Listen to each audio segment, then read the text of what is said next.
안녕하세요. 오늘 저희가 함께 살펴볼 자료는 폴 리틀의 소책자 불신자를 외면하는 복음 전도입니다. 혹시 주변 사람들에게 다가가고 싶은데 어떻게 관계를 맺고 마음을 열어야 할지 좀 막막하게 느껴본 적 있으신가요? 네, 있죠. 이 자료가 바로 그 지점을 다루고 있어요. 많은 경우 교회가 이미 듣고 있는 사람들에게만 좀 메시지를 전하고 정작 다가가야 할 그 잃어버린 청중과는 점점 멀어지고 있다. 이런 문제의식에서 출발하거든요. 네, 그래서 오늘 이 논의를 통해서 왜 그런 단절이 생기는지 그 근본 원인을 좀 파악하고요. 더 나아가서는 뭐랄까 판단이나 어색함 없이 관계를 맺는 그런 실질적인 지혜를 얻는 게 목표입니다. 네, 관계 맺기. 네, 아마 일상 속 관계 맺기에 좀 신선한 자극이 될 수 있을 겁니다. 좋습니다. 그럼 이 문제를 한번 같이 풀어보죠. 저자는 이 단절의 원인을 크게 두 가지로 보더라고요. 하나는 교리에 대한 오해, 또 다른 하나는 관계 맺기의 어떤 서투름. 맞아요. 첫 번째 그 교리적 오해부터 이야기해 볼까요? 세상과 분리되라. 이 말을 너무 문자 그대로 받아들여서 생기는 문제 같아요. 바로 그 지점입니다. 그 성경에서 말하는 분리라는 게 사실은 세상의 가치관이나 죄로부터의 구별을 의미하는데요. 네, 구별. 네. 이걸 사람들과의 어떤 물리적, 관계적 고립으로 오해하는 경향이 있다는 거죠. 아, 고립이요? 네. 마치 특정 장소에 안 가고 뭐 특정 활동 피하는 거, 그것만이 영적인 척도인 것처럼 생각하기 쉽거든요. 그렇죠. 근데 중요한 건 그런 외적 행동의 무엇보다도 음, 삶 전체를 어떤 마음으로, 어떤 관점으로 살아가느냐. 그 외의 문제 아니겠어요? 사실 예수님도 그 당시 종교 지도자들한테 비판받을 만큼 경계를 막 높낮으셨잖아요. 세리나 죄인들하고 어울리신 것처럼요. 맞아요. 막 2장에도 나오고. 네. 사도 바울 역시 고린도전서 5장에서 세상 사람들하고 교류 자체를 막은 게 아니라고 딱 선을 그었고요. 네, 분명히 했죠. 결국 이 구별된다는 게 곧 담쌓고 지내라는 건 아니라는 거군요. 정확합니다. 세상의 시스템에 우리가 동화되지는 않되 세상 속 사람들과는 연결되어야 한다. 뭐 이런 통찰인 거죠. 이게 첫 번째 핵심, 즉 교리적 오해를 바로잡는 부분입니다. 아, 그렇군요. 그럼 두 번째 이유, 그 실제적인 서투름으로 넘어가 보죠. 이게 참 현실적인 문제인데요. 예를 들면 술자리처럼 참여하기 좀 꺼려지는 그런 모임에 초대를 받았을 때 어떻게 반응하는 게 좀 지혜로울까요? 네, 난감하죠. 무작정 저는 크리스천이라 안 가요. 딱 이렇게 선 긋는 거는 좀 관계에 도움이 안 될 것 같아요. 네, 그렇죠. 그런 답변은 자칫하면 상대방한테 나는 당신과 다르다. 뭐 이런 메시지나 약간 판단의 뉘앙스를 줄 수도 있고요. 네. 그리고 기독교 자체를 너무 딱딱한 금지 목록처럼 보이게 할 위험도 있고요. 이 자료는 좀 더 세련된 접근을 제안합니다. 오, 어떤 방식인가요? 우선 초대에 감사함을 표하고요. 그 다음에 자신의 선호를 좀 부드럽게 밝히는 거예요. 아, 부드럽게요? 네.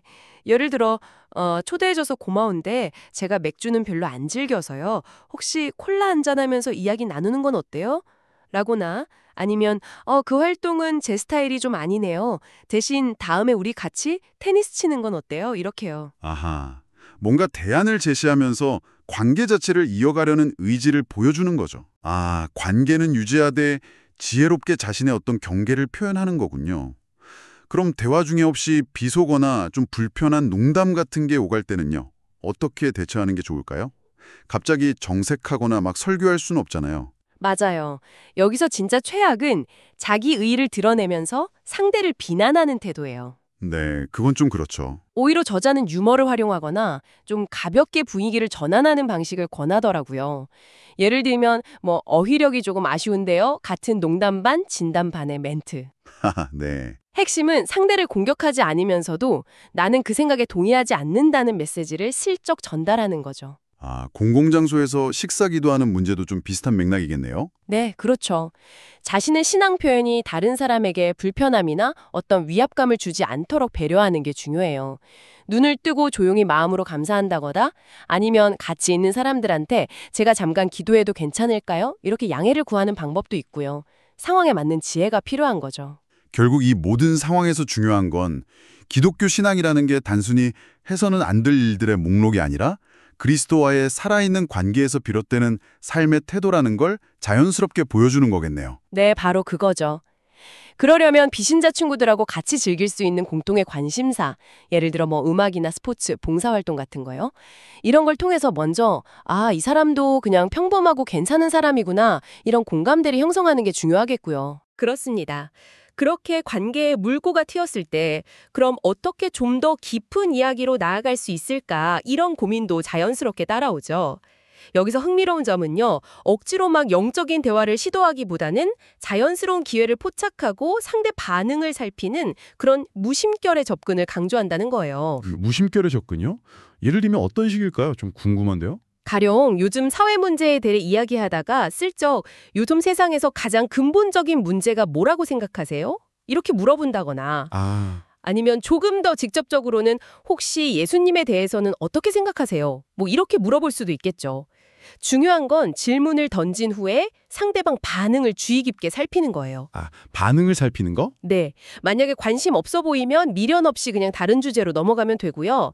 지나친 열심이나 부담감보다는 편안함이 중요하고 이런 자연스러움은 결국 그리스도와의 깊은 개인적인 관계에서 흘러나온다. 이게 저자의 주장입니다. 자, 오늘 이야기를 좀 정리해보면 결국 핵심은 어떤 경직된 규칙이나 어색한 만남 대신에요. 진정한 우정과 공감대 형성에 초점을 맞추는 것이군요.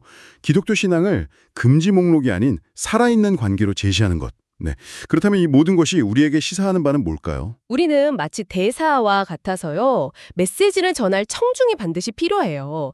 그러니까 청중이요. 네, 청중이 있어야 하죠. 그래서 고립되기보다는 세상 속으로 들어가서 그들과 진정으로 연결되는 법, 이걸 배우는 게 중요합니다.